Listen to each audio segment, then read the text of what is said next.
श्री गुरु चरण सरोज रज निज मन मुकुर सुधार बरनहु रघुबर बिमल यश जो दायक फल बंदहु तुलसी के चरण जिनकी हो जग काज कलश समुद्र बूढ़त लख्यों प्रगट्यों सत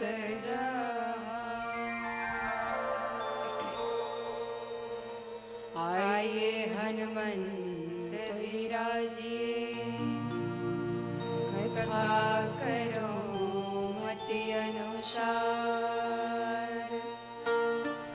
प्रेम सहित आसन धरो पधारिए पवन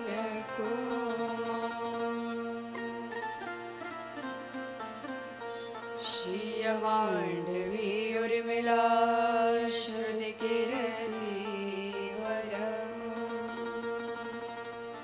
चार सुमन चारो रतना तुलसी सहित प्रणाम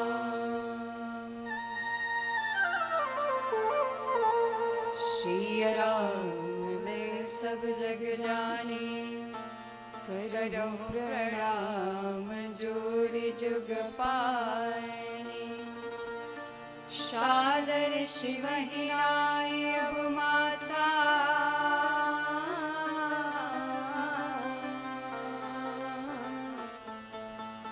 बरनहु विशद राम गुण गाथा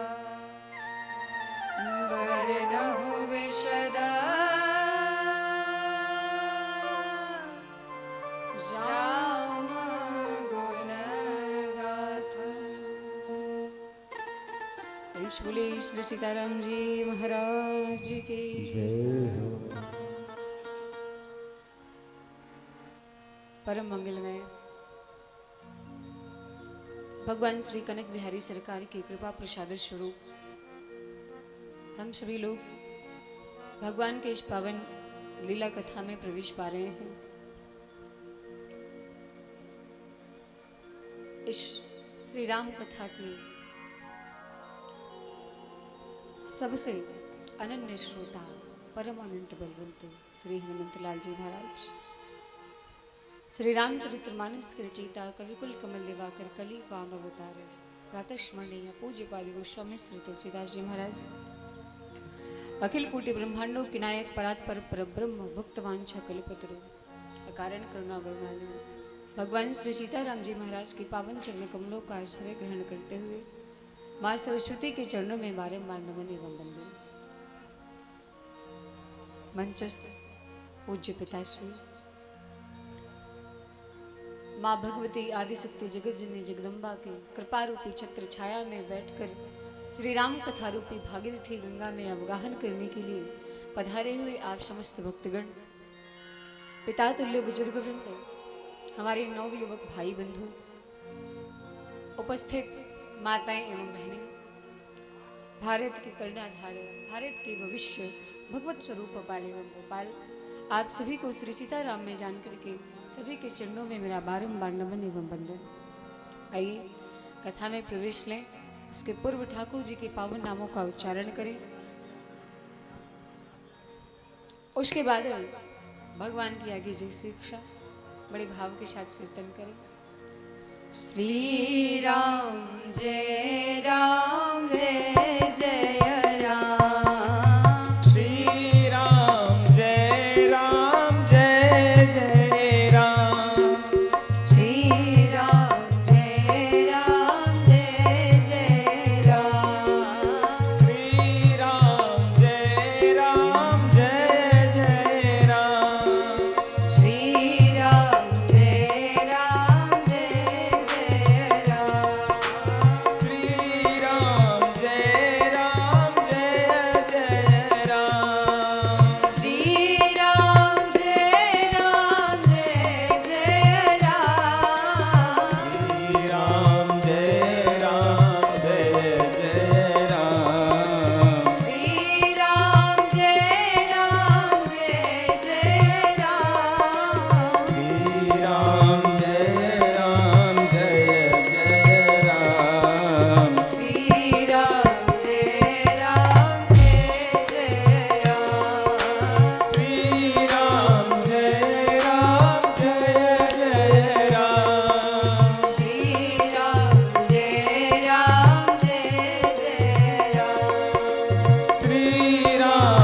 भवन अमंगलहारी प्रभु सुदशरथ अजिर बिहारी। प्रभु सुदशरथ अजिर बिहारी राजीव नयन धरे धनुषायक। राजीव नयन धरे धनुषायक भगत विपति भंजन सुखदायक। भगत विमुख भंजन सुखदायक दीन दयाल विरद संभारे। दीन दयाल विरद संभारे हरहु नाथ मम संकट बारे। हरहु नाथ मम संकट भारी श्री राम जय जय राम। श्री राम जय जय राम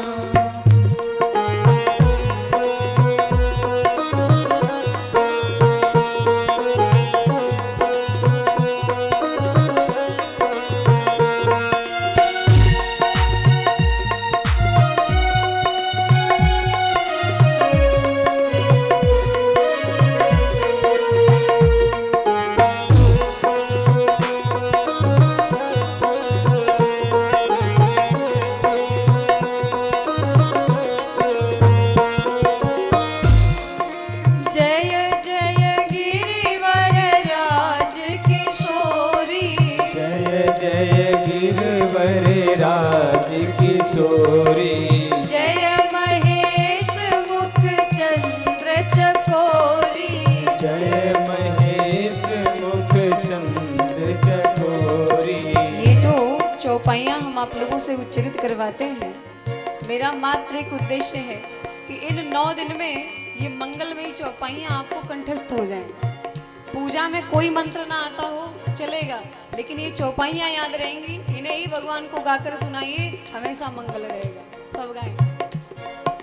जय गज बदन खड़ानन माता। जय गज बदन षडानन माता जगत जननी दामिनी दुति गाता। जगति जननी दामिनी स्तुति गाता देवी पूजी पद कमल तुम्हारे। देवी पूज पद कमल तुम्हारे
काज कठिन जग माही। जो नहीं होई तात तुम पाही, जो नहीं होई तात तुम पाही। जय जय जय हनुमान गोसाई, जय जय जय हनुमान गोसाई। कृपा करहु गुरुदेव की नाई, कृपा करम गुरुदेव की नाई। श्री राम जय जय राम, श्री राम जय जय राम। श्री राम जय जय राम, श्री राम जय जय राम। जय सिया राम जय सिया राम, जय सिया राम जय सिया राम। जय सिया राम जय सिया राम, जय सिया राम जय सिया राम। जय जय वीर हनुमान, जय जय विघ्न हरण हनुमान। श्री राम जय जय राम, श्री राम जय जय राम। श्री राम जय जय राम, श्री राम जय जय राम। श्री राम जय जय राम, श्री राम जय जय राम।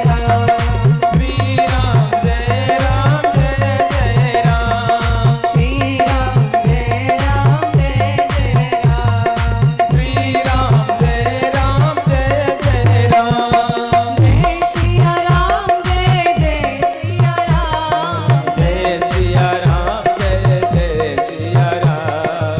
जय सिया राम जय सिया राम, जय सिया राम जय सिया राम। जय जय वीर हरण हनुमान, जय जय विघ्न हरण हनुमान। श्री राम जय जय राम, श्री राम जय जय राम।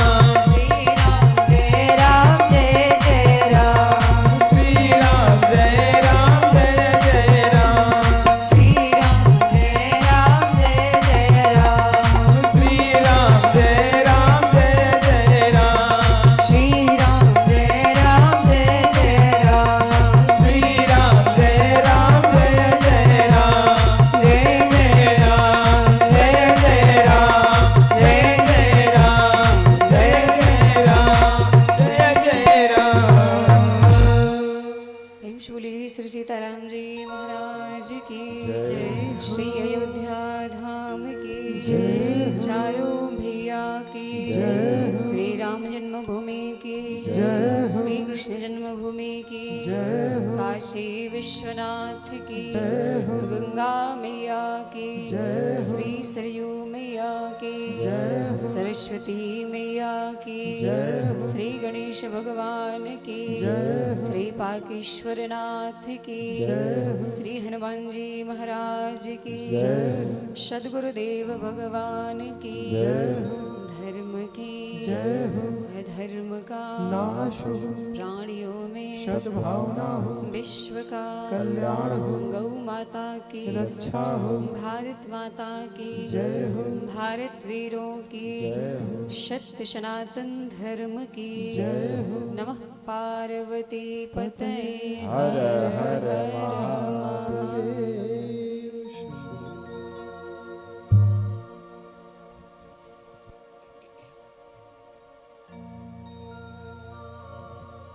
आज इस मंगलमय कथा का छठा दिन, जिसके रात्रि बेला में हम सब यहाँ पर उपस्थित हुए हैं।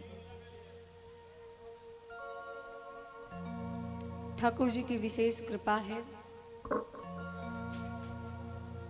जो हम सब इस पावन प्रांगण में उपस्थित हुए।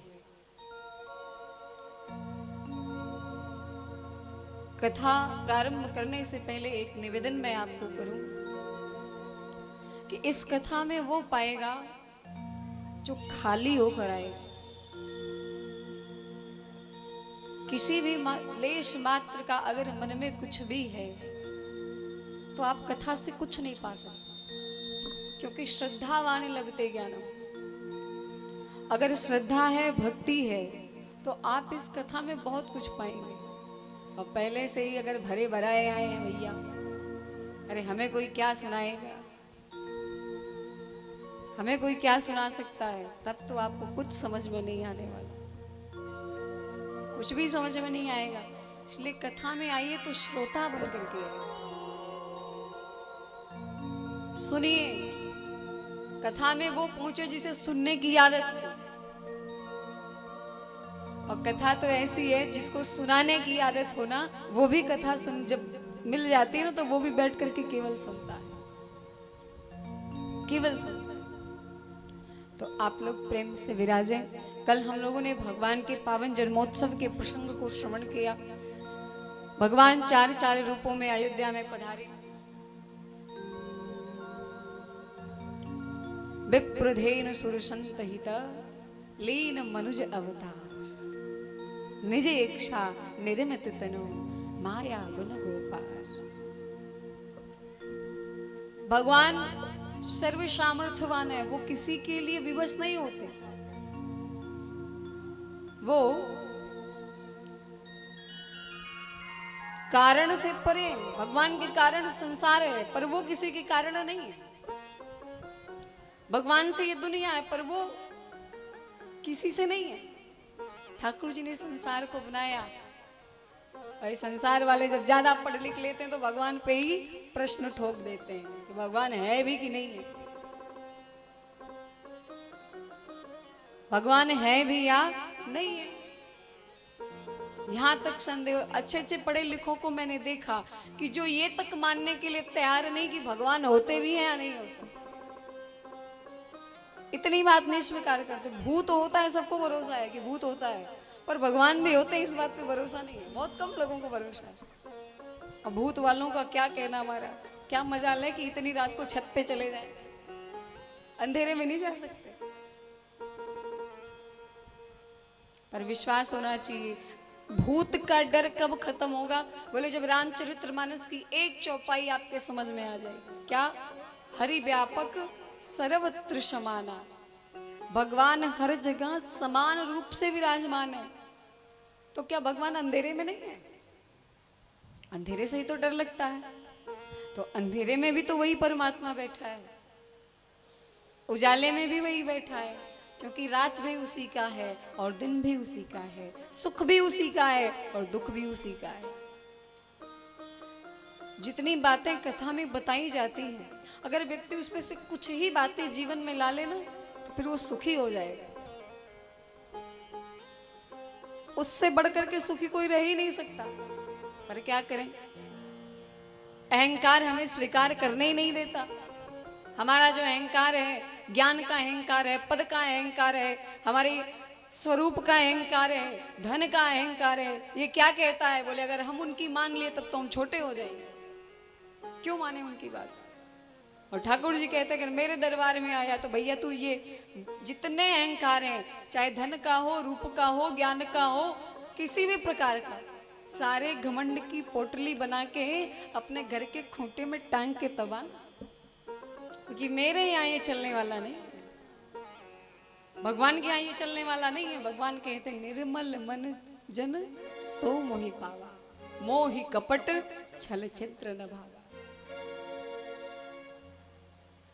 हम जिससे प्रेम करते हैं तो हमारा प्रयास होता है कि हम वही करें कि उसे बुरा ना लगे, ऐसा कर्म करें जिससे उसे कष्ट ना हो।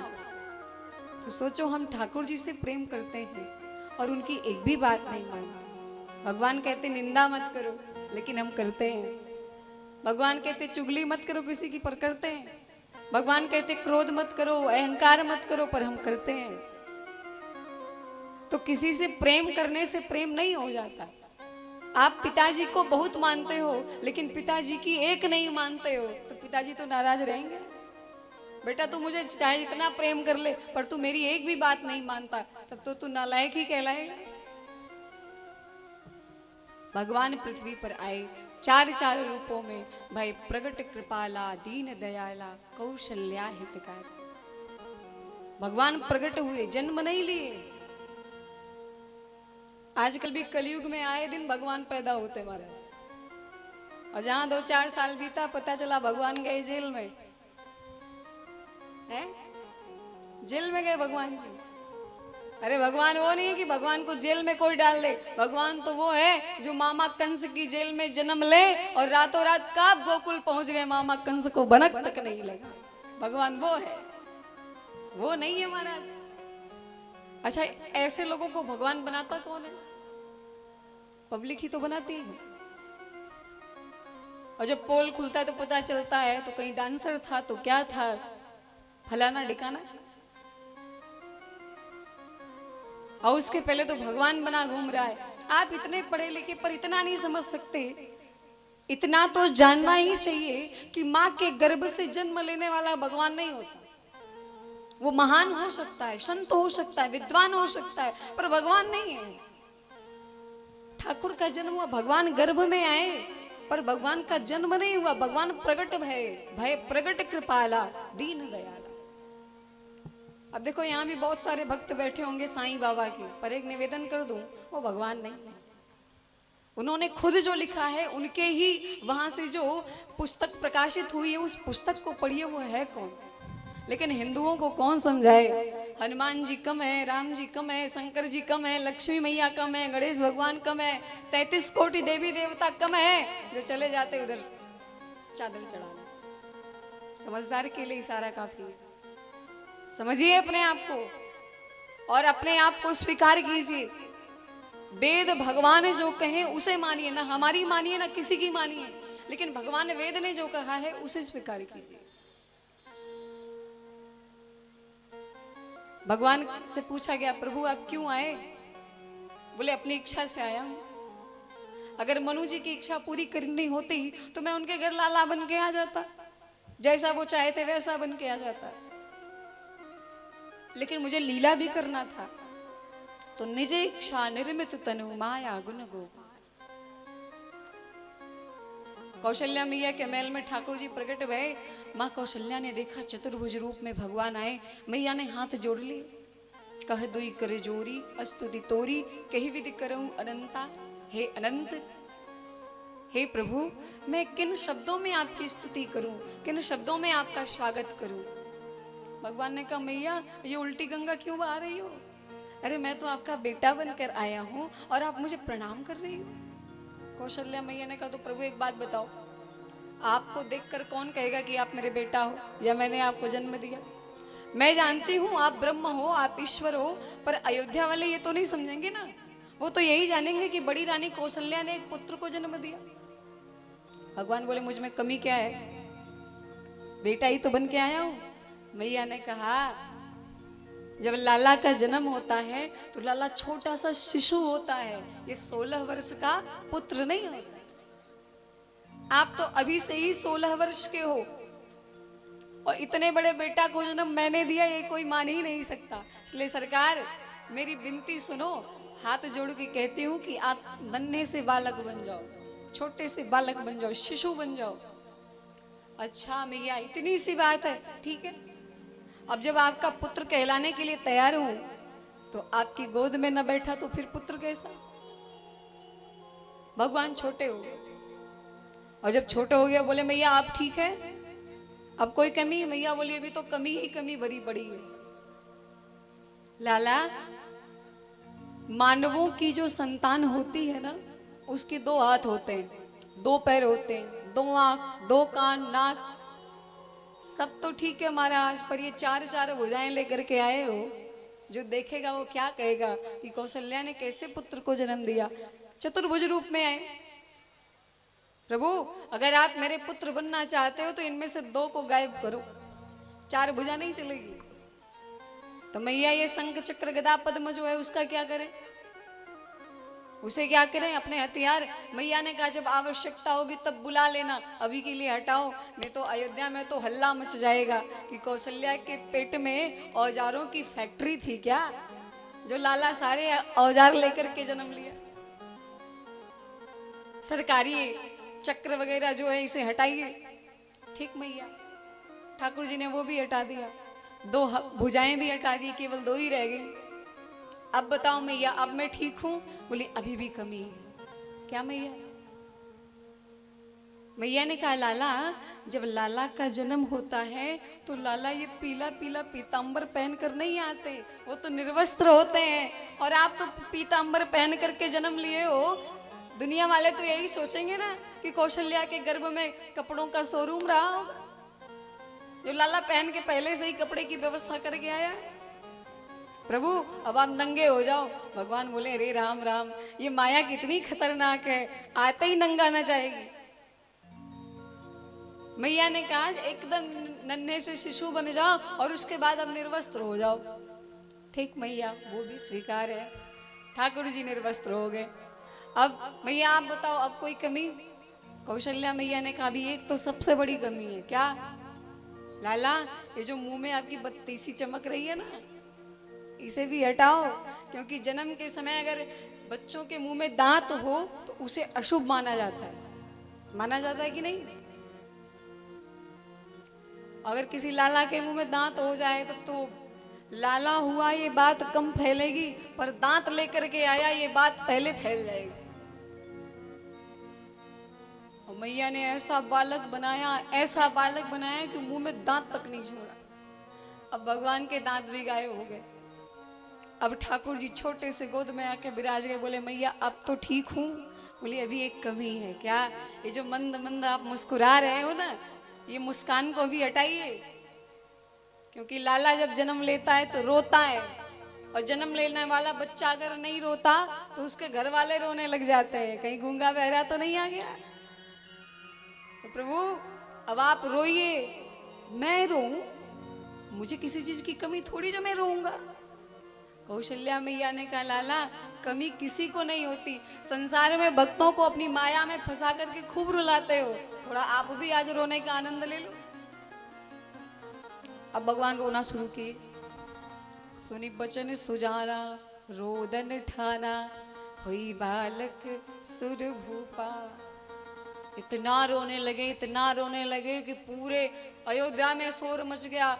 अरे कौशल्या ने लाला को जन्म दिया, लाला को जन्म दिया। भैया ने कहा लाला इतना क्यों रो रहे हो? मैंने तो कहा था थोड़ा सा रो, इतना रोने की आवश्यकता नहीं है। भगवान बोले मैं पूर्ण हूं, अब पूर्ण में पूर्ण का सारा काम भी पूर्ण ही होना चाहिए। क्या मतलब? राम जी ने मानो इशारा किया, मैया तुम नहीं जानती, आगे सीता जी के लिए बहुत रोना है जंगल में, और मुझे तो रोने का अभ्यास है नहीं, तो आज रो रो करके थोड़ा प्रैक्टिकल बना लूं, यानी सीता जी का जब हरण होगा तो खूब रोएंगे। पर मैया ने कहा लाला आप इतना रोओगे तो फिर मुझे कष्ट होगा, अब शांत हो जाओ। सारी दासियां दौड़ी लाला के दर्शनों के लिए। महाराज दशरथ को सूचना दी, महाराज आपके घर लाला का जन्म हुआ है, बधाई हो बधाई हो।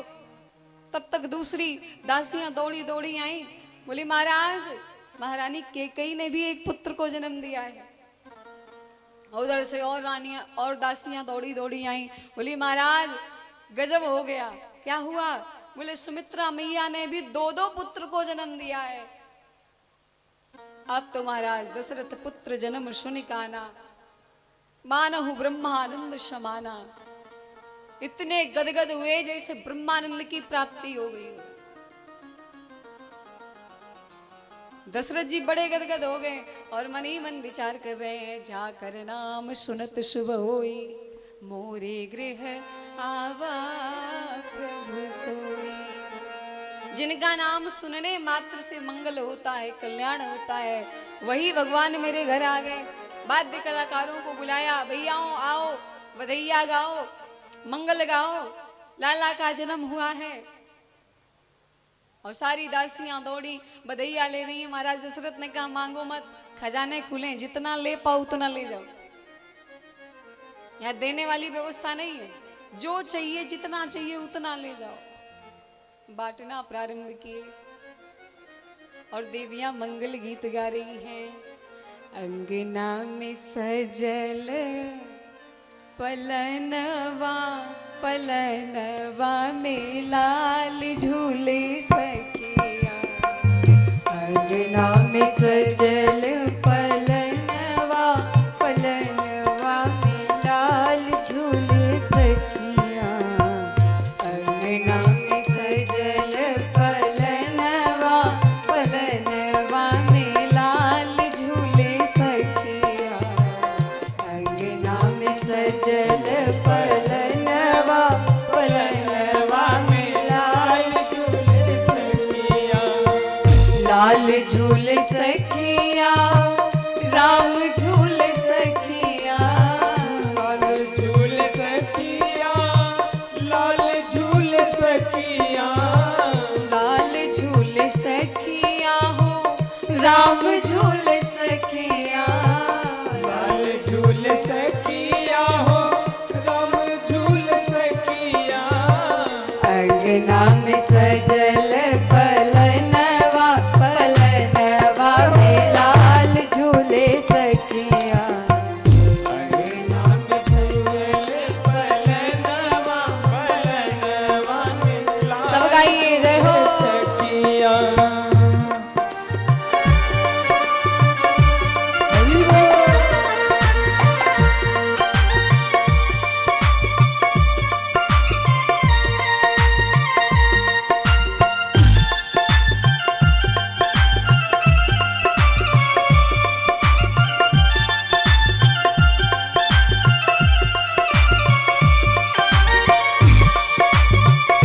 जय हो।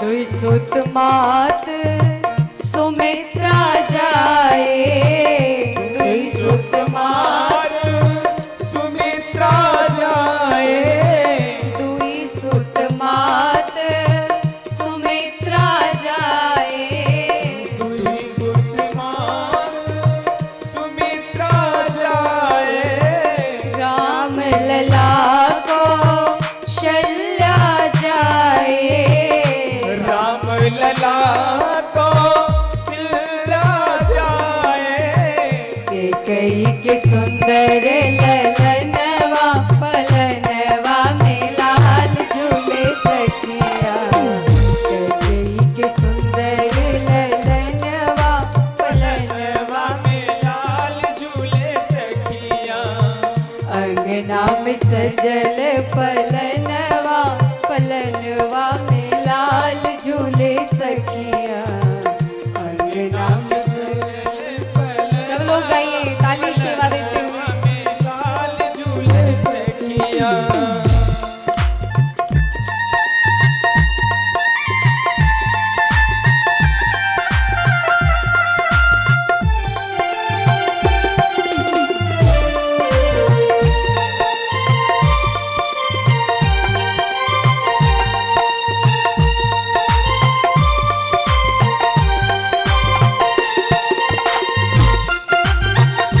जय हो।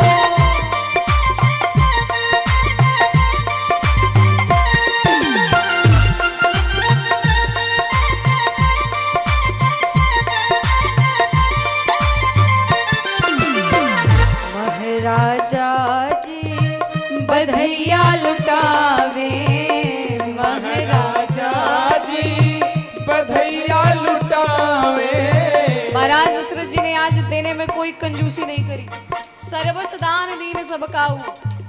आजकल लोग दान भी करते हैं ना, तो देखते हैं पर्स में सबसे छोटी नोट कौन सी है, सबसे छोटी वाली नोट कौन सी है। और तो महाराज जो नोट दुनिया में ना चले वो व्यासपीठ पर चढ़ा देते हैं, 10 जगह से टेप लगाओ वो ला करके चढ़ा देंगे भगवान की निवास। पर दशरथ जी महाराज आज देने में कोई कृपणता नहीं, खजानों के द्वार खोल दिए और कहा कि जिसको जितना चाहिए ले जाइए, लेकिन जिसने पाया उसने रखा नहीं। तब बोले जिन पावा राखा नहीं ताहू, किया क्या? बोले तेरा तुझको अर्पण क्या लागे मेरा। अवधवासियों ने जो बधैया पाई फिर भगवान पे ही लुटा दिया। महाराजा जी बधैया लुटावे, महाराजा जी बधैया लुटावे, नर नारी सब मंगल गावे, नर नारी सब मंगल गावे, प्रगटे हैं सिया के सजनवा, पलनवा में लाल झूले सखिया, प्रगटे हैं सिया के सजनवा, पलनवा में लाल झूले सखिया, अंगना में सजल पलनवा, पलनवा में लाल झूले सखिया।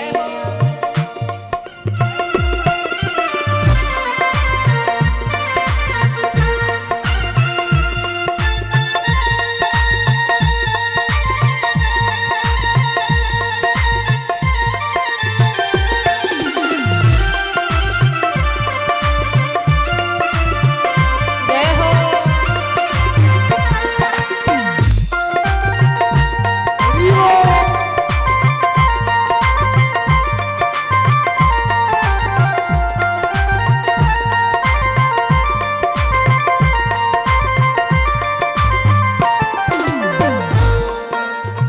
देवलोक के देवता नाचे, देवलोक के देवता नाचे, कल जब हम लोग उत्सव मना रहे थे ना, तो यहाँ लोग नृत्य कर रहे थे, तो ऐसा लग रहा था इनको घर नहीं जाना है। ऐसे नृत्य कर रहे थे, रोका गया, भैया अब रुक जाओ, विवाह में नृत्य करना। अब कुछ लोग ऐसे थे जो सोच रहे थे हमको देखे ना और हम बचे रहे, ताली भी नहीं बजाना पड़े, ऐसे भी लोग थे। तो हम आप क्या हैं, भगवान के जन्मोत्सव में तो पूरा ब्रह्मांड आज प्रसन्न है, और देवतागण भी सोच रहे हैं कि हमें जाकर के नृत्य करने का अवसर प्राप्त हो, और जहाँ है वहीं से नृत्य कर रहे हैं। देवलोक के देवता नाचे, देवलोक से देवता नाचे, कनकेश्वरी संग श्रोता नाचे, कनकेश्वरी संग श्रोता नाचे, कनकेश्वरी संग श्रोता नाचे, कनकेश्वरी संग श्रोता नाचे, बाजत विविध भजनवा, पलनवा में लाल झूले सखिया, बाजत विविध भजनवा, पलनवा में लाल झूले सखिया, अंगना में सजल पलनवा, पलनवा में लाल झूले सखिया, अंगना में सजल पलनवा, पलनवा में लाल झूले सखिया, अंगना में सजल पलनवा पलनवा में लाल झूले सखिया, लाल झूले सखिया हो, राम झूले सखिया, लाल झूले सखिया हो, राम झूले सखिया, लाल झूले सखिया हो, राम झूले सखिया, लाल झूले सखिया हो, राम झूले सखिया, अंगना में सजल पलनवा, पलनवा में लाल झूले सखिया, अंगना में सजल पलनवा पलनवा में लाल झूले सखिया, पलनवा में लाल झूले सखिया, पलनवा में लाल झूले सखिया, पलनवा में लाल झूले सखिया। प्रेम से बोलिए चारों भैया की। चारों लाला पालने में झूल रहे हैं, पालना झुलाया जा रहा है, और दशरथ जी महाराज के आज सौभाग्य को देख करके सब गदगदे हैं। देवता सोच रहे हैं प्रभु अगर मेरा थोड़ा भी पुण्य हो और आप मुझ पर प्रसन्न हैं तो मेरे ऊपर एक कृपा करना कि हमें अयोध्या में कोई छोटा ही जीव बना देना, पर हमें अयोध्या में जन्म दे देना। हम लोग कितने बड़भागी हैं। इसीलिए गोस्वामी जी ने कहा है बड़े भाग्य मानुष तन पावा, और किसी शरीर को नहीं कहा कि बड़े भाग्य गदहा तन पावा, ये नहीं कहा, या फिर बड़े भाग्य बैल तन पावा, ये भी नहीं कहा। क्या कहा? बड़े भाग्य मानुष तन पावा। मानव का जीवन बड़े भाग्य से मिला है। क्यों? क्योंकि साधन दाम मोक्ष कर द्वारा पाई न जेहि परलोक सवारा। ये मुक्ति का दरवाजा है, और इस देह को पाने के बाद भी जिसने अपना मोक्ष नहीं प्राप्त किया वो तो महाराज सो परत्र दुख दुख पावई, सिर दुनु दुनु पछताए, काल ही कर्म ही ईश्वर ही मिथ्या दोष लगाए। कर्म नहीं ठीक करेगा और फिर कहेगा कि भाग्य साथ नहीं दे रहा है, भगवान साथ नहीं दे रहे, नसीब साथ नहीं दे रहा। नसीब क्या होता है महाराज? नसीब का फिक्र वो करे जो कर्मयोगी नहीं है, क्योंकि कर्मयोगी कभी भविष्य की चिंता नहीं करता कि मेरा भविष्य साथ देगा कि नहीं देगा, नसीब साथ देगा कि नहीं देगा। अगर हमारा कर्म अच्छा है तो हमारे भाग्य में अगर कोई उल्टी सीधी रेखाएं होंगी तो ब्रह्मा को भी एक बार सोचने पर विवश होना पड़ेगा, ये इतना कर्मठी है, क्यों ना इसके भाग्य से वो जो अशुभ भाग्य है उसे निकाल दे। भगवान ने कहा कर्म प्रधान विश्व करी राखा, जो जस करहि सो तस फल चाखा। चाहे जैसे मिले करनी का फल तो मिलना ही है। अब जैसे एक भाई साहब थे, पैदल पैदल जा रहे थे। अब पैदल पैदल गए तो देखा बगल में एक बगीचा था और उसमें अमरूद के फल लगे हुए थे। अमरूद को देख करके मन में इच्छा जगी कि इतना बढ़िया बढ़िया अमरूद है, थोड़ा पा लेते तो क्या आनंद आ जाता। फिर अब अमरूद खाने की इच्छा भई, तो अब खाएं कैसे? क्योंकि रखवाली में तो माली था, जाएं कैसे? पर कहते हैं ना, मन जब ललचा जाता तो फिर मानता नहीं बिना खाए। भैया जीभ को स्वाद दे दो, भले पीठ पे पिटाई हो जाए। है? अब क्या हुआ? अब भाई साहब सोचे कि चलो देख लेते हैं, माली इधर उधर होगा तब तक काम बना लेंगे। और भाई साहब गए बगीचे में, फल तोड़ा। अच्छा देखो गलती कौन कर रहा है? देखिए ये बहुत बड़ा प्रश्न है, ये दृष्टांत नहीं एक प्रश्न है कि कर्म प्रदान पे ये जो चौपाई है उसका प्रश्न है। अब देखा कौन फल को? बगीचे में फल को किसने देखा? आंखों ने देखा। फल को आंखों ने देखा। अच्छा आंखें देखी तो आंखें पहुंची तो नहीं, पहुंचा कौन? पैर। आंखों ने देखा, आंखें पहुंच नहीं पाई, पहुंचा पैर। और पैर पहुंचा तो पैर अब फल तो तोड़ेगा नहीं। तोड़ा किसने? हाथों ने। अच्छा हाथ अब स्वाद तो बताएगा नहीं, तो स्वाद कौन बताया? जीभ ने। चखा किसने? जीभ ने। अच्छा जीभ ने भी चखा तो उसने रखा नहीं, रखा किसने? बोले पेट ने। अब देखो गलती कहां कहां से हो रही है। देखा आंखों ने, गए पैर, तोड़ा हाथ ने, चखा जीभ ने, रखा पेट ने, और इतने में बगीचे का माली आ गया। और जब देखा चोरी से फल खा रहा है तो मोटा सा डंडा लेकर आया और पीठ पे 4 डंडा बजा दिया। अब बताओ इस बेचारी पीठ की क्या गलती है? प्रश्न है कि नहीं बढ़िया? देखा आंखों ने, गए पैर, तोड़ा हाथ ने, चखा रसना ने, रखा पेट ने और पिटे पीठ। इस पीठ की क्या गलती है? तब ये तो बात बिगड़ गई ना कि कर्म अगर प्रधान है। अब भाई ना पीठ को स्वाद मिला, न स्पर्श मिला, न देख मिला, और बेचारी को चोट पहले लग गई।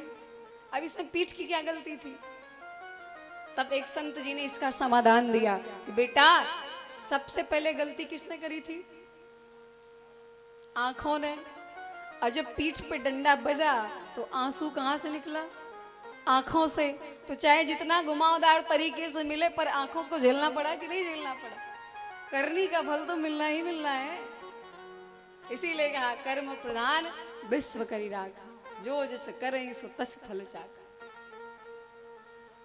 कर्म को दृढ़ बनाइए, कर्मठी बनिए, कर्म योगी बनिए।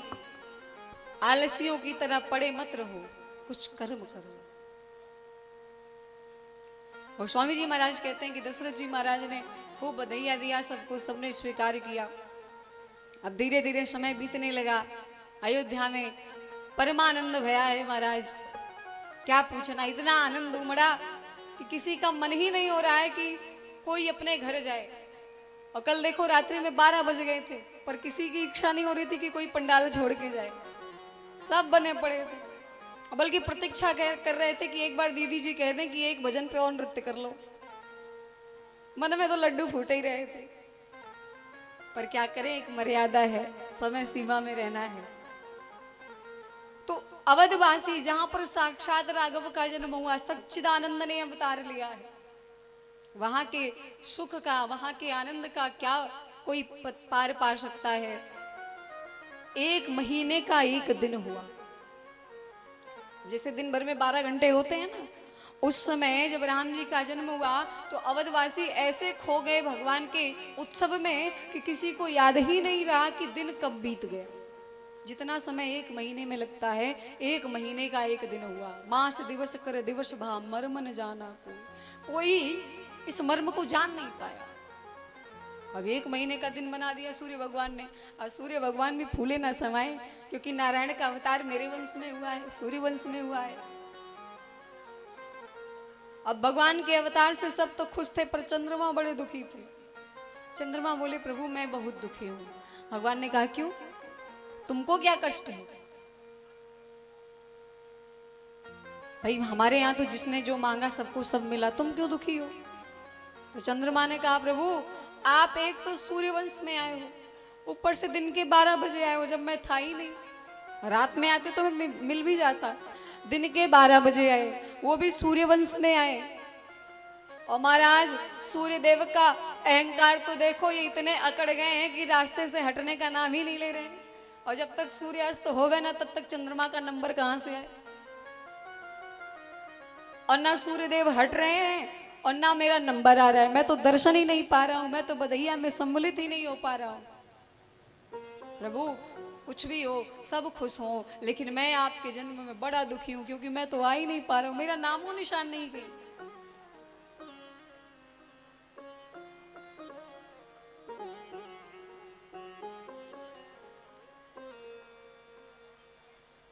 बोलो जय सिया राम। एक आध बार और सुनाओ कथा तो हम सुनने लग जाएं फिर। बोलो। और जब आपकी कथा पूरी हो जाए तो कह देना कि अब हम सुनाएं, तब हम शुरू करेंगे। अच्छा एक बात है, कहते हैं कोमल है कमजोर नहीं तू, शक्ति का नाम ही नारी है। माताएं सब कुछ कर सकती हैं, और हैं भी, जल में थल में नभ में हर जगह हैं, अपनी सेवा दे रही हैं, सब कर सकती हैं, पर एक काम नहीं कर सकती। अगर कह दो बहन जी थोड़ा 10 मिनट चुप रहो, तो वो काम नहीं हो सकता। चुप तो नहीं रह सकती, चाहे जो हो जाए। अब ये मत कहना कि मैं भी तो बोल रही हूं, मुझे कहा गया है बोलने के लिए तब बोल रही हूं।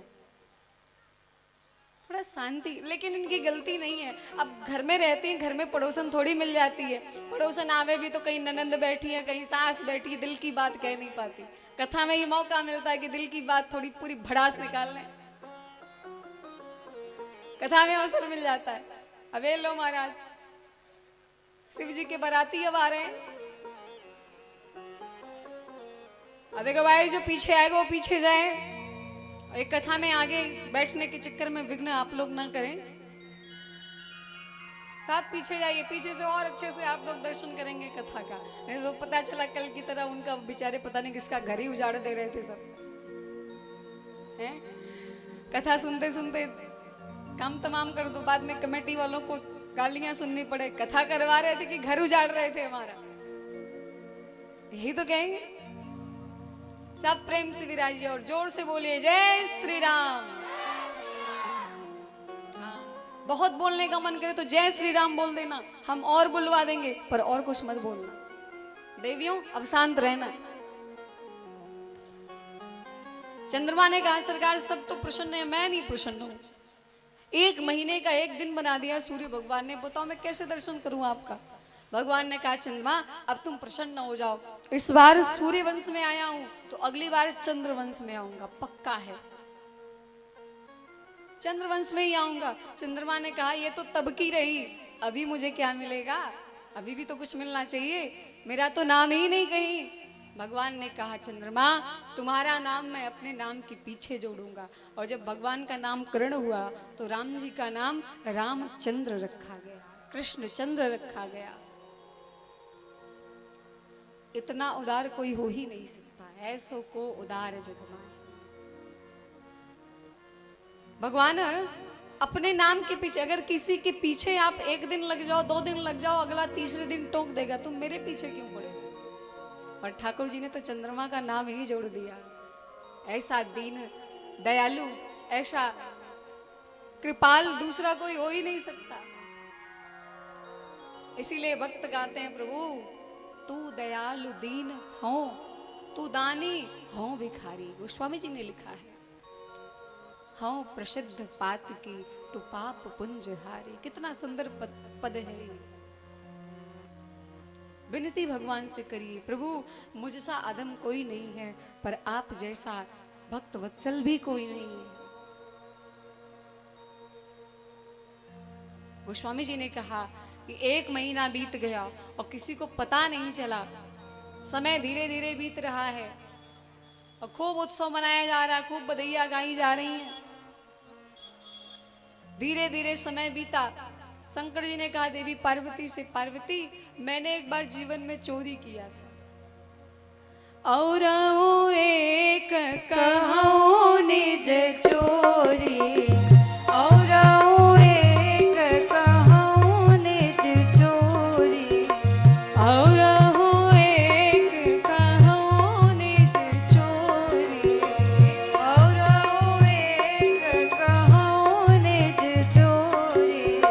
सुन गिरे जाती दृढ़मति तोरी, सुन गिरे जाती दृढ़मति तोरी, सुन गिरे जाती, सुन गिरे जाती, सुन गिरे जाती दृढ़मति तोरी। शंकर जी कहते हैं देवी तुम्हारी बुद्धि बड़ी सुदृढ़ है, तुमको इस प्रसंग से मोह नहीं होगा, इसलिए मैं तुमको सुनाता हूं कि मैंने एक बार जीवन में चोरी किया था। लो भगवान भी चोरी कर ली। और काहे की चोरी किए? किसी का खजाना लूटे, किसी का घर लूटे? बोले नहीं। तो कौन सी चोरी किए? शंकर जी ने कहा देवी पार्वती जब राम जी का अवतार हुआ था तो मैंने सोचा कि भगवान के सहज स्वरूप का दर्शन तो बड़ा दुर्लभ है, लेकिन उससे भी दुर्लभ दर्शन है बाल रूप का। भगवान के बाल रूप का दर्शन इतना आसान नहीं है। अब शंकर जी ने कहा कि जो लाभ किसी को नहीं मिलता वो लाभ मैं लूंगा, मैं अयोध्या जाऊंगा। अब दर्शन करने आए, पहुंचे तो दर्शन करने पर दर्शन मिला नहीं। क्यों? शंकर जी बाबा जी का रूप बनाकर आए थे, महात्मा जी का वेश बनाकर। और अयोध्या में जैसे पहुंचे राजद्वार पर, सिपाहियों से कहा मुझे अंदर जाने दो, लाला का दर्शन करना है। सिपाही डट के खड़े हो गए, बोले महाराज आधार कार्ड लाओ पहले। कहां से आए हो? आधार कार्ड दिखाओ पहले, तब अंदर जाने को मिलेगा। ऐसे वैसे थोड़ी है, चक्रवर्ती जी की बेटा है, कुछ गड़बड़ हो गया था। कोई कितना भी पढ़ा लिखा हो, आधार कार्ड ने तो सबको अंगूठा छाप बना दिया। जब तक अंगूठा लगे ना तब तक कोई काम ना हो।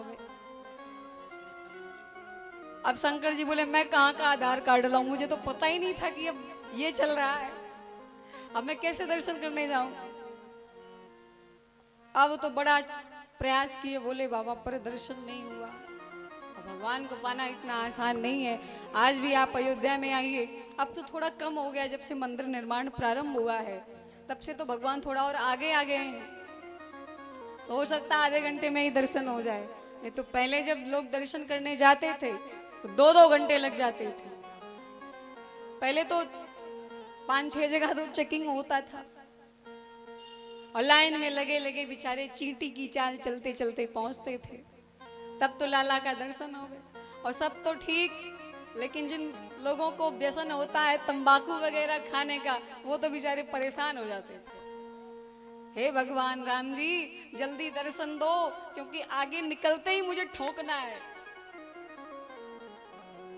अच्छा, ये तंबाकू मीठी होती है क्या? मीठी होती है क्या? क्यों माता हूं, तंबाकू कैसा होता है?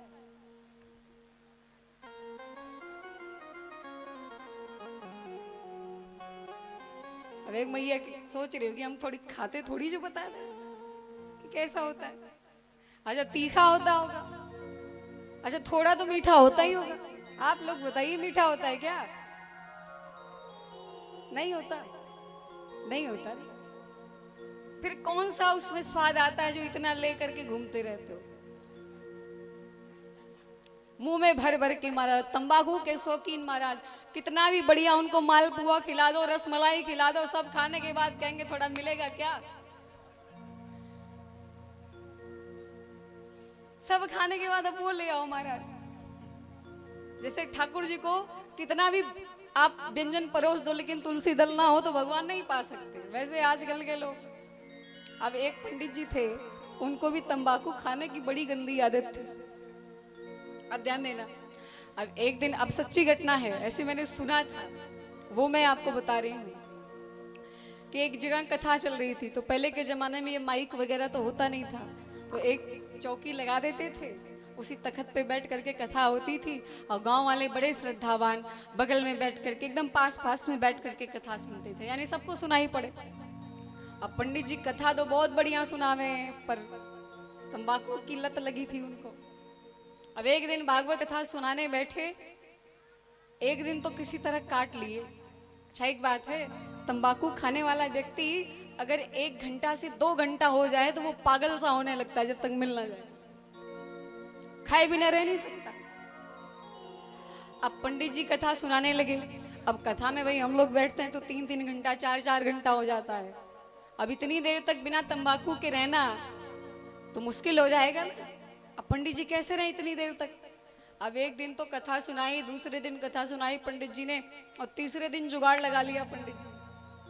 पूछो क्या? अब तीसरे दिन पंडित जी बैठे, जैसे मैं इतनी दूर बैठी हूँ ना यहाँ ठाकुर जी के पास से, वो एकदम पास में जाकर बैठे। अब सारे श्रोता ऐसे बैठे थे, हमारे यहाँ तो इतनी व्यवस्था भी है, वहां तो व्यवस्था भी नहीं थी। जो चौकी थी, छोटी सी व्यास गद्दी बनाई गई थी, पीठ उस पर एकदम पास में जाकर बैठे। हमारा जैसे 1 घंटा कथा बीता, सो उसके नीचे, चौकी के नीचे पुड़िया रखा था,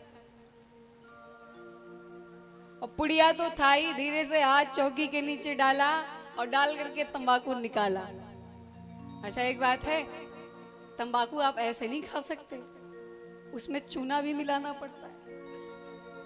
अच्छा, चूने का भी जुगाड़ हो गया। अच्छा, चूना मिलने के बाद भी ऐसे थोड़ी खा लेंगे, उसे रगड़ना पड़ेगा। अब बाबा जी रगड़े कहाँ? तो फिर थोड़ा और आगे बढ़े और कथा सुना रहे हैं आराम से मस्ती में, और नीचे ऐसे हाथ डाल करके, अब आप ये मत समझ लेना कि मैं भी हाथ डाल रही हूँ, और हाथ डाल के ऐसे अंदर रगड़ रहे हैं। अच्छा, एक बात है, रगड़ के तो तैयार कर दिया, और सबसे बड़ी समस्या, जब तक तंबाकू को ठोका ना जाए तब तक उसे पाया नहीं जा सकता। तो अब ठोके कैसे बाबा जी? ये भी एक समस्या आ गई। अब कथा सुनाते सुनाते पंडित जी बोले, देखो 1 घंटा से ज्यादा हो गया कथा सुनते, चलो थोड़ा कीर्तन कर ले, और कीर्तन होगा तो ताली बजेगी, और ताली बजेगी तो तंबाकू ठुक जाएगी। अब महाराज राजा राम राम राम, सीता राम राम राम कहते ना कि तुम खूब ताली बजाओ, तो वो ऐसे नहीं कह रहे थे, बोले राजा राम राम राम, ऐसे ताली बजाओ सब। और भक्त तो कीर्तन कर रहे हैं, और बाबा जी की तंबाकू ठुक के तैयार। अब तंबाकू बन गई। अब ये हुआ कि खाएं कैसे, क्योंकि जैसे लोग कुछ भी खा लेते वैसा तंबाकू खाते भी नहीं है, तंबाकू बड़े आराम से खाना पड़ता है। अब जो खाते होंगे उनको तो पता ही होगा। अब पंडित जी ने कहा, सब लोग नेत्र बंद करके राजा राम राम ध्यान लगा करके कीर्तन करो। और महाराज राजा राम राम, सीता राम राम करते करते पंडित जी हाथ यूं गया, हाथ ऐसे ऊपर ले आए और तंबाकू अंदर। और इधर श्रोता बड़े प्रेम से आंख बंद करके कीर्तन कर रहे हैं। अब बाबा जी ने तंबाकू ठिकाने लगा लिया। अब उसके बाद कथा प्रारंभ भई। अब तो पंडित जी को लग रहा था कि नई ऊर्जा का संचार हो गया, अब और मस्ती में कथा सुनाएंगे। अब कथा प्रारंभ भई, लेकिन एक समस्या और महाविपत्ति। क्या? बोले तंबाकू खाने के बाद मुंह में लार बहुत बनता है, अब थूकने कहाँ जाए। अब ये भी एक समस्या आई। अब पंडित जी महाराज आधा घंटा बीता, 45 मिनट बीते, 1 घंटा बीता। अब मुंह में भाई कुछ भी हो, अगर अंदर ले जाना है तब तो निकल जाएगा, और मुंह में रखना है तो ये तो मुश्किल हो जाएगा ना। अब कथा बोलते बोलते पहले तो ऐसे बोल रहे थे, सबको कथा सुना रहे थे, लेकिन जब मुंह में बाढ़ आनी प्रारंभ भई तो मुंह ऐसे हो गया, मुंह ऊपर करके फिर बोलने लगे। और थोड़ी देर महाराज कंडीशन ये हो गया कि 1 घंटे बाद ऐसे करके कथा हो रही है। अब जिधर पंडित जी मुंह करें ऐसे करके, अब कितना भी आप महाराज, जब वो बढ़ता ही जा रहा है तो ये बांध तो टूट ही जाना है, फिर बाढ़ तो आनी ही है। अब तो महाराज अब पंडित जी ऐसे करके कथा सुना रहे हैं। अब जिधर पंडित जी मुंह घुमावे उधर ही थूक की बरसात हो जाए। अब पास पास में बैठे श्रोता सब भीग रहे हैं थूक से, और इधर मुंह करें। अब सारे श्रोता सोच रहे हे भगवान, किसी तरह भागवत पूरी हो और जाके हम नहाएं पहले। ये महाराज कथा कम सुना रहे हैं और भिगा ज्यादा दे रहे हैं। अब 1 दिन हुआ, चलो ठीक था। दूसरे दिन भी पंडित जी ने वही जुगाड़ लगा लिया, तीसरे दिन भी वही जुगाड़ लगाया। अब जब महाराज पंडित जी की आदत नहीं सुधर रही थी तो कोई एक समझदार श्रोता था जो एक पर्ची लिखा और लिख करके व्यासपीठ पे रख दिया, और रख करके सोचा कि पंडित जी आएंगे तो पढ़ लेंगे, हमारी बात भी उनके तक पहुंच जाएगी, और सामने से कहूंगा तो उनको बुरा लग सकता है। अब उसमें लिखा था, महाराज जी आपको तंबाकू खाने की आदत है तो खाइए, लेकिन उठ करके थूक लिया करिए, क्योंकि आप जब कथा बोलते हो और मुंह में आपके लार भरे रहते हैं तो सारे श्रोताओं के ऊपर पड़ता है। अच्छा हम तो श्रोता हैं, हम जाके नहा लेंगे, लेकिन सामने तो भागवत जी की पोथी होती है, आप भगवान के ऊपर थूक देते हो। तो प्रभु ऐसा ना करिए, आपको अगर तंबाकू खानी हो तो 10 मिनट कथा विराम कर दीजिए और बढ़िया फ्रेश होकर के फिर आइए, तब कथा सुनाइए। अब पंडित जी को लगा कि हमारी इंसल्ट हो रही है। पंडित जी ने पर्ची उठाई, बोले अरे ये किसने लिखा, खड़ा हो जाए। अब सब डर गए, बाबा क्या लिखा है? बोले जिसने भी लिखा वो खड़ा हो जाए पहले। अब बेचारा हाथ जोड़ के खड़ा हुआ, महाराज मैंने ही लिखा था। पंडित जी बोले नालायक, तू कहता है कि मेरे मुंह से थूक निकल रहा है? अरे तू नहीं जानता कि ब्राह्मण कथा बोलता है तो ब्राह्मण के मुंह से तो गंगा प्रवाहित होती है। अब वो तो बेचारा चुप हो गया, पर एक मैया बड़े भाव से कथा सुन रही थी, बूढ़ी मैया। अब बूढ़ी बूढ़ी मैया कथा सुन रही थी। अगले दिन अपने छोटे से पोते को साथ में लेकर आई और पोते को ला करके कहा, देख बाबा जी जब कीर्तन करावे ना और उनके मुंह में बाढ़ आवे तो एक काम कर देना। अब मैया ने कान में बता दिया। अब जैसे आज कथा शुरू हुई, अगले दिन अब पंडित जी फिर वही दशा किए, फिर हाथ नीचे डाल के ऐसे तैयार कर लिए और कीर्तन कराते हुए पा लिए।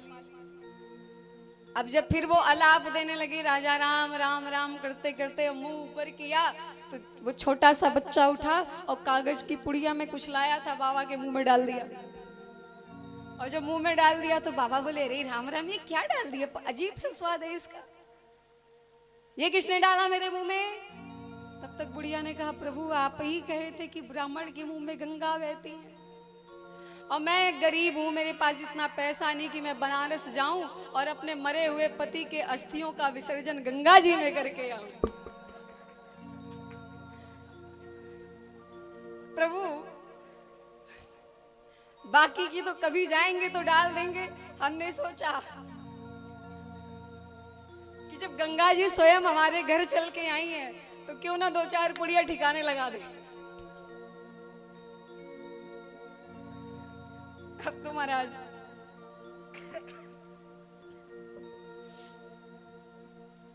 जब मैया ने बताया कि अस्थि विसर्जन हो गया आपके मुंह में, अब तो पंडित जी बेचारे, अरे राम राम, पूरे अब तो जीवन भर के लिए तंबाकू खाना भूल गए कि जिंदगी में फिर कभी तंबाकू खाना होगा। तो लोग अब देखो भाई, पद का गलत लाभ उठाओगे तो यही होगा ना। अपनी थूक को भी गंगा मैया बता दिया और मैया ने भी बढ़िया उनको जवाब दिया। अच्छा एक चीज है, पढ़े लिखे लोग हो तो थोड़ा दिमाग भी लगा लें, और भोले भाले लोग कुछ दिमाग नहीं लगाते, आप जो कहोगे वही कर डालेंगे हमारे। और ऐसा इलाज किया कि दोबारा कभी तंबाकू खा के ना बैठे। बोलो जय सिया राम। तंबाकू खाने वाले महाराज जहां देखो वही थूकते रहते हैं। ये गलत बात है। एक जगह खा के एक जगह थूक लो, फिर आराम से घूमो।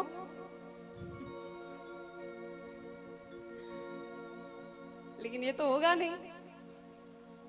अब कुछ लोग सोच रहे होंगे, जो लोग तंबाकू के आदी होंगे वो बेचारे सोच रहे होंगे आज तो हमारी तंबाकू की भी बैंड बज गई है।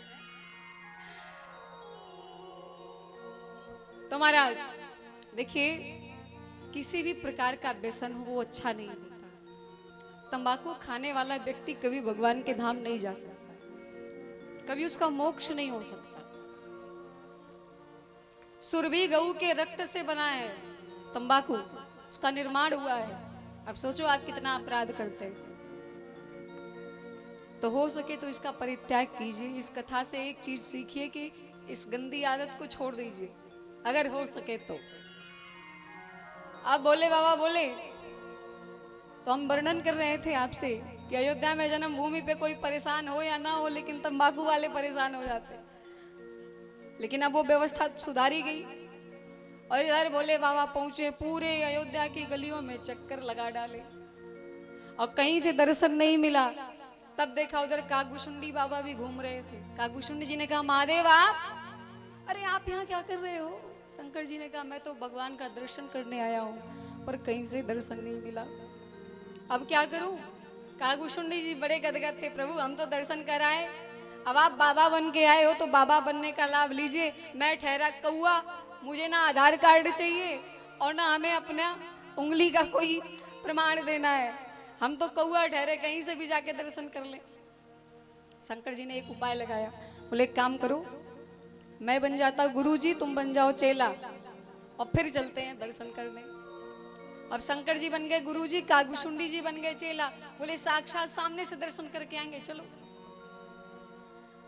अब दोनों लोग अयोध्या की गलियों में भ्रमण कर रहे हैं और गीत गा रहे हैं। भोला भंडारी आया, राघो तेरी गली में, भोला भंडारी आया, राघो तेरी गली में, भोला भंडारी आया, राघो तेरी गली में, भोला भंडारी आया, राघो तेरी गली में, भोला भंडारी आया, राघो तेरी गली में, भोला भंडारी आया,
अब भोले बाबा पहुंचे, दर्शन करने, कहीं से भी दर्शन नहीं मिला। तब निराश होकर के शंकर जी आकर के सरयू जी के तट पर बैठ गए और वहीं से ध्यान लगाया और ध्यान लगा करके बोले, प्रभु अगर आपने दर्शन नहीं दिया ना तो मैं नाराज हो जाऊंगा आपसे। राम जी मन ही मन मुस्कुरा के वहीं से मन से ही बात हो रही है, कोई मोबाइल फोन नहीं है, ये हृदय का रिश्ता है, मन से बोल रहे हैं। और सच बताऊं, मन हृदय का रिश्ता जिससे होता है ना, उसे किसी पत्र की आवश्यकता नहीं होती, वो जान जाता है। मैं सच बताऊं, अगर मैं कहीं कथा में रहती हूँ और अगर गलती से भी कहीं तबीयत खराब हुई और घर पे फोन ना करूं कि माँ परेशान हो जाएगी, तो माँ का फोन आ जाता है कि बेटी मेरा मन लगा था, कहीं तबीयत तो नहीं खराब हो गई। अब बताओ उसके पास कौन सा फोन है, उनके पास क्या है, पर हृदय का रिश्ता है। सच बताऊं, भक्त और भगवान से कम नहीं होता माँ और संतान का रिश्ता। बच्चा कहे या ना कहे, पर माँ समझ जाती है कि उसे किस चीज की आवश्यकता है। सब आपसे मुंह मोड़ सकते, पर माँ नहीं। मेरी आप लोगों से विनती है, अगर माँ बाप आपके जीवन में है, कभी उनको रुलाना मत, कभी नहीं रुलाना। आपके लिए उन्होंने जो त्याग किया है, आपके लिए उन्होंने जो अपनी नींद खोई है, अपना भोजन तक खोया है, उनको आप कुछ नहीं दे सकते, तो कम से कम उनके आंखों में आंसू तो मत लाओ, उन्हें कभी रुलाओ मत। मेरा आप सबसे प्रार्थना है, सबसे निवेदन है, कभी कोई ऐसा कर्म मत करना जिस कर्म के कारण आपकी माँ और पिता को शर्मिंदा होना पड़े, लज्जित होना पड़े और उनके नेत्रों में आंसू आ जाए। धन्य है वो पुत्र और पुत्री जिनके स्नेह में, जिनके मोह में माँ के हृदय से आशीर्वाद निकले, रोते हुए भी माँ गदगद होकर के आशीर्वाद आपको दे, वो धन्य है। ऐसी माँ जिसे आप गाली भी दो तो भी वो माँ पलट करके आपको कभी श्राप नहीं दे सकती, डांट सकती है आपको, मुंह से कुछ भला बुरा कह सकती है, पर हृदय से नहीं कह सकती। अगर आपके बूढ़े माँ बाप आपको कुछ कहते हैं तो बुरा मत मानिए, बल्कि ये सोचिए कि वो कुछ भी कह रहे हैं वो सब हमारे लिए आशीर्वाद है, उसे आशीर्वाद समझ करके स्वीकार कीजिए। क्योंकि माँ कभी नहीं चाहती कि मेरा संतान दुखी रहे, तो संतान को कम से कम इतना तो करना ही चाहिए कि हमारे कारण हमारे माँ के नेत्रों में आंसू ना आए, हम कोई ऐसा कृत्य ना करें। शंकर जी और राम जी का जो रिश्ता है, ये इसी प्रकार का रिश्ता है। शंकर जी को कहना नहीं पड़ रहा, राम जी सब जान गए। राम जी ने कहा, प्रभु मैं तो मैया के गोद में हूँ, और मैया ने कहा है कि ये बाबा बैरागियों से लाला को बचा कर रखो, कहीं नजर ना लगा दे, और आप बाबा ही बन के आए हो तो दूसरा रूप बना के आ जाओ, उसे दूसरा रूप बना के आओ, दर्शन हो जाएगा। शंकर जी ने कहा, मुझे क्या बहरूपिया समझ रखा है, अब महादेव से मैं शंकर बना, ये बाबा बना, अब बाबा से और क्या बन जाऊं, मैं इसी रूप में दर्शन करूंगा और आपको देना पड़ेगा, क्योंकि मैं आपका भक्त हूं। और भक्त जो चाहे भगवान वो कर दे, भगत के वश में है भगवान। शंकर जी ने कहा, प्रभु हमें दर्शन दीजिए, नहीं तो मैं कुछ भी कर सकता हूँ। और जब बोले बाबा ऐसा बोले, अब राम जी ने कहा, मैं क्या कर ही सकता हूँ, लगे रोने जोर जोर से।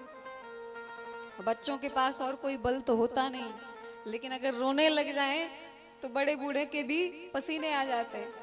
किसी बात पे मचल जाए कि मुझे यही चाहिए, तो फिर हद है, क्या मजाल के कोई चुप करा ले। एक बार अकबर ने कहा बीरबल से, बीरबल दुनिया में सबसे मुश्किल काम क्या है? बीरबल ने कहा, सबसे मुश्किल काम है बच्चों को चुप कराना। बच्चे पालना और उसे चुप कराना बड़ा कठिन काम है। अकबर ने कहा, इसमें कौन सी बड़ी बात है, दो चार टॉफियां ला करके दे दो, दो चार खिलौने दे दो, चुप हो जाएंगे। बीरबल ने कहा, वो जमाना गया जब तक 20,000 का OnePlus ना मिल जाए तब तक खुश नहीं होते। आजकल के बच्चे, क्या मतलब? बोले महाराज बच्चों को चुप कराना इतनी साधारण बात नहीं है, कहो तो मैं आपको प्रमाण दे दूं। बोले ठीक है। बीरबल ने कहा, आप मेरे पिता बन जाओ और मुझे आप अपना पुत्र मान लो, फिर मैं आपको प्रमाण दूं। ठीक है। बीरबल ने कहा आप मुझे छोटा सा नन्हा सा 3 वर्ष का बालक समझो। बोले ठीक है। अब बीरबल खेलते खेलते रोने लगे, बोले पिताजी मुझे हाथी चाहिए, हाथी चाहिए। अकबर ने कहा अरे इसमें कौन सी बड़ी बात है, अभी तेरे लिए हाथी मंगवा देता हूँ। हाथी आ गया और हाथी आया महाराज तो हाथी से खेले बीरबल, और थोड़ी देर बाद फिर रोने लगे, पिताजी मुझे मटका चाहिए, एक मिट्टी का मटका चाहिए। अब अकबर ने कहा मेरे यहाँ मटके मटकियों की क्या कमी है, लाके गंजवा दिया खूब सारे मटके। अब थोड़ी देर तो बीरबल खेले और उसके बाद फिर रोने लगे बीरबल। अकबर आया, क्या हुआ बेटा अब क्यों रो रहे हो? बीरबल ने कहा पिताजी अब ये हाथी इस मटके में जा नहीं रहा है, अब इस पूरे हाथी को मटके में घुसा कर दिखाओ तब मैं चुप होऊंगा। अकबर ने कहा अरे ऐसे थोड़ी जाएगा बेटा, दिमाग तो ठीक है। अकबर बीरबल ने कहा यही तो बात है, बच्चा ये समझता कहाँ है, उसे तो बस यही करना है कि नहीं आप घुसाओ इसे।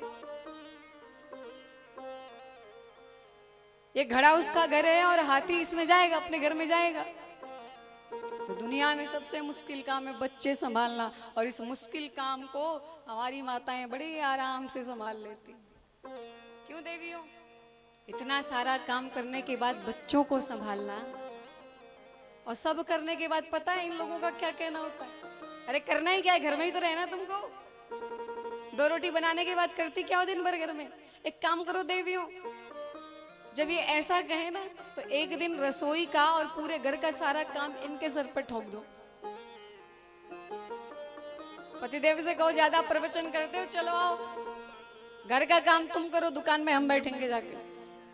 आज जो पतिदेव दिन भर काम करेंगे ना और शाम को आना नाराज हो जाना, अरे मेरी चाय अभी तक तैयार नहीं है, फिर देखना कान पकड़ लेंगे कि आपन तेज समारोह आप है, ये हमारे बस की बात नहीं है। तो जो काम जो करता है उसके लिए आसान होता है, नहीं करता तो उसके लिए आसान नहीं है। अब तो राम जी रोना शुरू किए, इतना रोने लग गए कि चुप ही ना होवे। कौशल्या मैया बड़े बड़े लाल लाल लंबे लंबे मिर्चियां ला करके बार बार करके चूल्हे में डाल रही, महल में सबको खांसी आ रही है, पर कौशल्या मैया का टोटका समाप्त नहीं हो रहा। अरे लाला क्यों रो रहा है, नजर लग गई क्या, क्या हो गया इसको? तब तक किसी ने कहा मैया हमें तो लगता है टोना लग गया इसे। अब बच्चा, अब देखो बाल्यावस्था का दुख कम नहीं होता, छोटा सा बच्चा है कुछ कह तो सकता नहीं, जैसे रोएगा मैया तुरंत दूध पिलाएगी। अब बेचारे को भले अपच हो जाए पर दूध तो पीना ही है चुप होने के लिए, तो दुख है कि नहीं? चारपाई पे पड़ा है, खटमल काट रहे हैं, मच्छर काट रहे हैं, अगर रोया कि मच्छर काट लिया तो मैया तुरंत बोतल लेकर के आ गई, अरे भूख लगी है ले दूध पी, और काटा था मच्छर, अब दूध पीना पड़ा, ये ऊपर से और एक सजा है कि नहीं? अब राम जी बोले कि भगवान तो मिले नहीं और मैया ऊपर से मिर्ची और जला जला करके खांसी दिला रही है, अब क्या करूं? और उधर शंकर जी से कहा महादेव आप भी कुछ कीजिए। अब शंकर जी ने लीला रची, कोई अवधवासी आया, बाबा कहाँ से आए हो? अब कहाँ का पता बता, बोले मैं काशी से आया हूँ। अच्छा काशी के विद्वान हो, क्या नाम है? बोले आचार्य शंकर। अच्छा शंकराचार्य जी महाराज पधारे। अरे तो बाबा कुछ हाथ वाथ देखना जानते हो? आप कितने भी पढ़े लिखे महात्मा क्यों ना हो, जब तक हाथ देखकर भाग्य बताना नहीं आया तब तक गांव वालों से आपको प्रमाणित नहीं किया जाएगा कि आप ज्ञानी महात्मा हो। अब आए नगरवासी और हाथ दिखाते हैं, बाबा कुछ हमारा भाग्य बताओ। शंकर जी कहते हैं, अब शंकर जी से छिपा क्या है, वो तो सब जानते हैं, और भूत भविष्य वर्तमान जब सब बता दें तब तो अयोध्या में हल्ला मच गया। अवध आज आगमी एक आयो, करतल निरखी कहत सब गुणगन, बहुतन परिचय पायो। और 2-4 बात भी अगर किसी को सही बता दो महाराज, तब तो हाथ दिखाने वालों की लाइन लग जाती है, खूब हाथ दिखावे महाराज मेरा भाग्य मेरा भाग्य। अब तो महाराज बात पहुंच गई कौशल्या माँ के तक, मैया एक बाबा जी आए हैं उनको बुलाओ, अगर वो लाला को कुछ झाड़ फूक के दे देंगे तो लाला रोना बंद कर देगा। कौशल्या मैया ने कहा ठीक है भेजो। अब महात्मा जी को बुलाया गया, शंकर जी बोले चलो अच्छा है नंबर लग गया, योजना सफल हो गई। अब आए, अंदर जैसे प्रवेश करने चले तब तक सिपाहियों ने रोक दिया, "ए बाबा, परमिशन केवल एक के लिए, दोनों लोगों के लिए नहीं है, एक लोग जाइए क्योंकि साथ में कागभूषुंडी बाबा भी है।" शंकर जी ने कहा कोई बात नहीं, मुझे ले चलो, मेरा तो नंबर आने दो, मुझे ले चलो। और तब तक कागभूषुंडी जी ने पीछे से धोती खींचा, "है बाबा, अभी तक तो बड़ा चेला बनाए थे और दर्शन की बारी आई तो अकेले जा रहे हो, मुझे भी साथ लेके चलो, नहीं तो पोल पट्टी खोल दूंगा। बड़े बहुत बड़े महात्मा बने घूम रहे हो।" शंकर जी ने कहा देखो भाई, अब मैं बूढ़ा हो गया हूँ, मेरे आंखों से दिखता नहीं है, ये जो मेरा चेला है ना, ये रेखा बताएगा देख करके, तब मैं भाग्य बताऊंगा, तो इसे भी अंदर ले चलो। ठीक है महाराज, रुकिए, पूछ कर आते हैं। मैया से पूछा, मैया 2 लोग आना चाहते हैं। मैया ने कहा इसमें कौन सी बड़ी बात है, 4 आए तो 4 को भी ले आओ।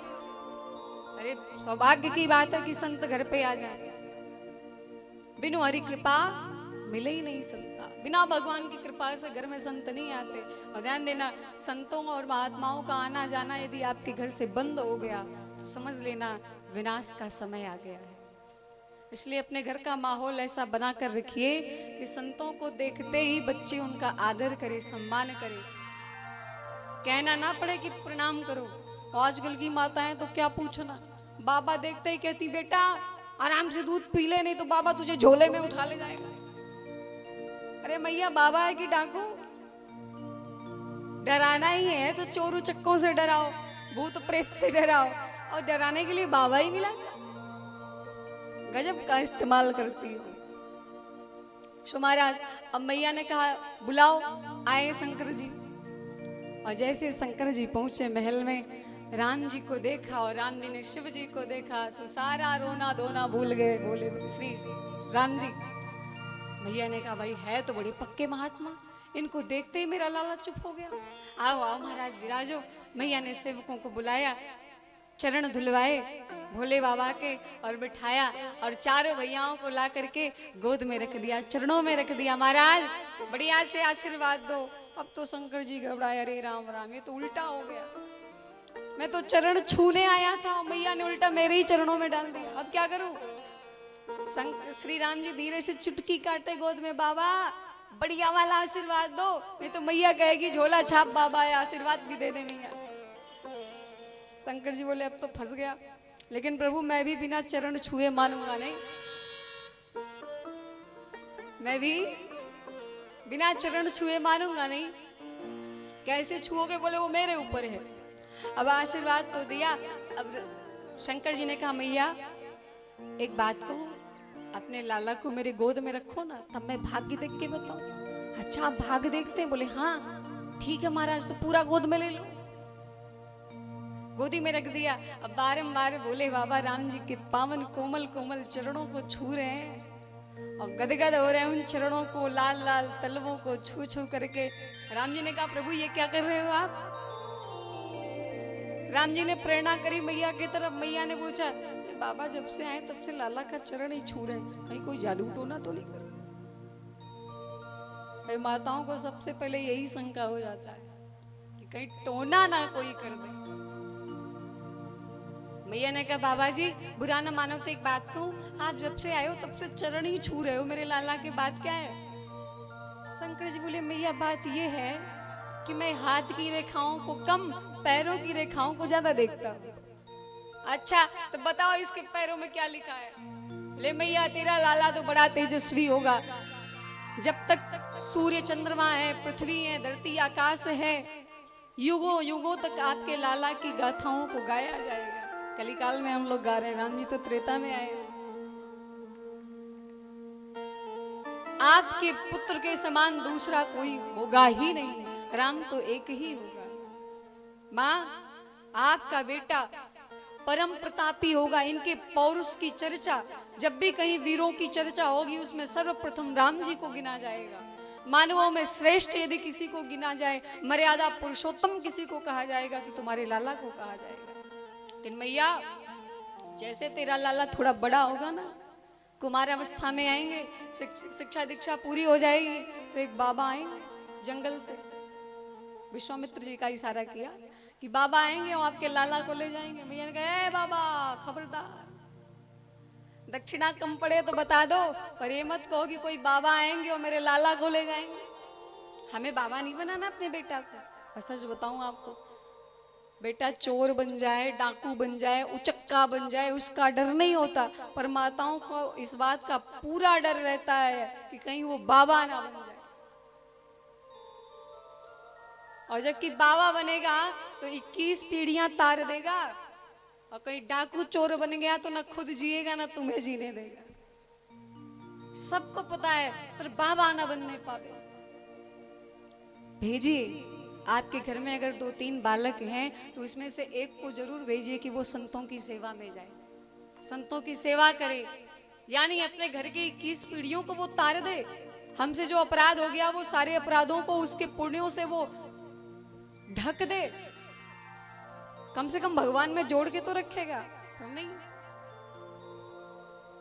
अपने लिए जीते हैं। आजकल पता है सेना में जब बच्चे जाते हैं तो माताएं यही कहती है, सेना वालों का कोई भरोसा नहीं, कब मर जाए। अरे मैया, तेरा ही क्या भरोसा है कि तू कब टपक जाएगी। एक बहुत सुंदर प्रसंग मैंने पढ़ा। मैं रामघाट पर गई और वहां कारसेवकपुरम के जो पत्थर वगैरह रखे ना बड़े बड़े, वहां मैंने पढ़ा एक घटना। बहुत सारे कारसेवकों के चित्र वहां पर लगे थे, तो एक महात्मा जी बहुत सुंदर घटना बताने लगे, विचित्र घटना, रोंगटे खड़े हो गए सुनकर। महात्मा जी ने कहा कि ये जो लाशें हैं ना, उस समय भगवान के मंदिर निर्माण कार्य में जब बाबरी मस्जिद तोड़ी गई थी तो उस समय बहुत सारे हिंदुओं का एकदम निर्मम हत्या कर दिया गया था। उस इतिहास को हमें बताना नहीं है, आप लोग परिचित हैं, आप लोग जानते हैं। उस समय एक मैया थी जो रामलला के मंदिर से कुछ दूर पर ही उसका बेटा मर गया था, उसे पकड़ करके रो रही थी, क्योंकि उसका इकलौता बेटा था और ना कोई बेटी थी ना दूसरा कोई बेटा था, इकलौता बेटा था। तो एक पुलिस वाले ने कहा, मैया क्यों रो रही हो? अरे तुम्हारा बेटा तो राम जी के कार्य में गया है, राम कार्य में इसकी मृत्यु हुई है, इसका तो मोक्ष हो गया, इसका तो उद्धार हो गया। उस मैया ने कहा, महाराज मैं इसके मर जाने के लिए रो रही हूँ, ऐसा कह करके मेरे बेटे के मृत्यु को आप कलंकित मत करो। मैं इसलिए नहीं रो रही हूँ कि मेरा इकलौता बेटा मर गया, बल्कि मैं इसलिए रो रही हूँ कि प्रभु मुझे आपने एक बेटा क्यों दिया? अगर 10 बेटा दिए होते तो 10 को मैं रामलला के मंदिर निर्माण कार्य में लगा देती, कम से कम राम के काम तो आता। ऐसे ना जाने क्या बनेगा, लायक होगा कि नालायक होगा, लेकिन राम की सेवा में जाएगा तो कम से कम भक्त तो बनेगा ही, साधु तो बनेगा ही। और घर में से एक बालक जरूर ऐसा होना चाहिए जो संत बनने जाए, संतों की सेवा करने जाए। ऐसा आप अपने घर का माहौल बना कर रखें। लेकिन कौशल्या मैया घबराई, बोली प्रभु बाबा बन जाएगा तब? शंकर जी ने कहा बाबा नहीं बनेगा तब। बोले बाबा जी आएंगे, इधर से अकेले अकेले ले जाएंगे, और जब उधर से आपका लाला आएगा ना तो साथ में छोटी छोटी बहुएं भी आएंगी लालाओं के साथ। मैया ने कहा फिर तो जल्दी ही आ जाए बाबा जी, ले जाए मेरे बेटा को, क्योंकि हर माताओं के मन में उत्कंठा होती जल्दी से बहू रानी घर में आ जाए। कितनी प्रसन्न होती मैया कि मेरे लाला का विवाह हो रहा है, हम तो सास बनेंगे और हमारे पतिदेव ससुर बनेंगे, और पिताजी मम्मी जी पता नहीं क्या क्या जी कहेगी। बड़ी लालसा लगाई रहती। लेकिन कब तक? बोले जब तक बहू आगे नहीं गई तब तक। और जहां बहू रानी आई 1 महीना बीता तो महाराज महाभारत चालू, हर घर में महाभारत। क्यों? क्योंकि विवाह कन्या से तो हुआ नहीं था, विवाह तो दहेज से हुआ था, रुपयों से विवाह हुआ था। अपने घर में बहू ले आइए, दहेज ना ले आए चलेगा, उससे दहेज मांगो पर रुपए पैसे का नहीं। ये दुनिया का कबाड़ा वगैरह घर में मत भरो लाला करके, संस्कारों का दहेज मांगो, क्योंकि धन लेकर के आएगी, धन एक दिन समाप्त हो जाएगा, नश्वर है। लेकिन अगर गुणवान होगी, संस्कारवान होगी तो आपके घर को स्वर्ग बना देगी, और अगर संस्कारी नहीं होगी तो बने बनाए घर में भी आग लगा देगी, ना खुद रहेगी ना तुम्हें रहने लायक छोड़ेगी। इसलिए दहेज के चक्कर में मत पड़ो। आज दहेज के कारण ना जाने कितनी बेटियां डोली चढ़ने से पहले ही अर्थी पर चढ़ जाती हैं, और मैं निवेदन करूंगी आज युवा वर्ग के जितने लोग बैठे हैं, कम से कम अपने विवाह में आज इस कथा में इतना संकल्प लीजिए कि अगर उनके माता पिता दे दिए, क्योंकि दान के बाद दक्षिणा होता है, कन्यादान के बाद दक्षिणा तो चाहिए, तो अगर वो अपने से खुशी से कुछ दे रहे हैं तो ठीक है, नहीं तो हम कभी कुछ मांगेंगे नहीं। इतना तो संकल्प लीजिए ही कि कभी दहेज मुंह खोल करके नहीं मांगेंगे। इतना मन में जरूर सोचिए, विचार कीजिए और जीवन में लाइए। एक बात और है, दहेज प्रथा केवल पुत्र पक्ष वाले लोगों से नहीं खत्म होगी कि वर पक्ष वाले ही खत्म करें, क्योंकि दहेज मिलेगा तभी तो तुम्हारी बिटिया के लिए वो हार लेकर के जाएगा 9 लखा, तभी तो 50 साड़ियां लेकर के जाएगा। तो लड़की वालों को भी चाहिए कि कम पाने की उम्मीद रखें, अपनी खुशी से ले आए चलेगा। अब आपने तो सोचा कि हमारी बिटिया को भर दे आभूषणों से, और आपने दिया फूटी कौड़ी भी नहीं। तो ये प्रथाओं को किसने पाला? हमने ही तो पाला है। उसे हटाइए, ये ठीक नहीं है, इससे समाज चलेगा नहीं। दहेज के कारण ही एक से बढ़ के एक, जिसे एक संस्कार का क भी ना पता हो, वो बड़े बड़े घरों में पहुंच जाती हैं, और अच्छी खासी बेटियां जो साक्षात लक्ष्मी हैं वो ऐसे राक्षसों के हाथ पड़ जाती बेचारी, जिसे आत्महत्या तक कर लेना पड़ता है। ये दहेज के कारण ही हो रहा है। इस बुराई को हटाइए, ये हमारे समाज की गंदगी है, इस गंदगी को दूर कीजिए। कौशल्या मैया ने खूब धन्यवाद दिया भोले बाबा को कि जल्दी से बहुरानी घर में आवे, और कितना अच्छा लगेगा जब छम छम करती बहुरानी घर में विचरण करेंगे। शंकर जी ने भाग्य देखा, भाग्य बताए और बता करके चले गए, और इधर धीरे धीरे समय बीता। एक दिन मां कौशल्या ने भगवान राम जी को स्नान कराया। एक बार जननी